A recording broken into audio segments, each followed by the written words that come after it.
I've always been very globally focused, but right now I think it is my time to help some of the things I see happening in the United States. And that means doing what I can to bring civil discourse back to the United States, and even taking some of the sort of hearts and minds work I used to do overseas and figure out, how do I repurpose that here in the United States?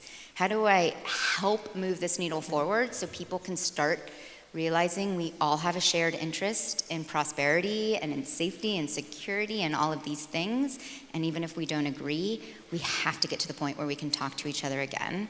So that's sort of the passion side.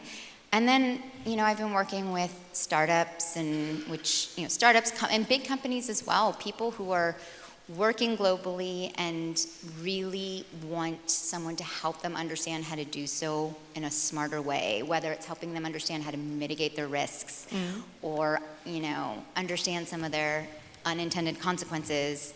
Again, for example, this crowd, a lot of you guys are doing this amazing stuff that, again, is a little bit over my head in the technology world.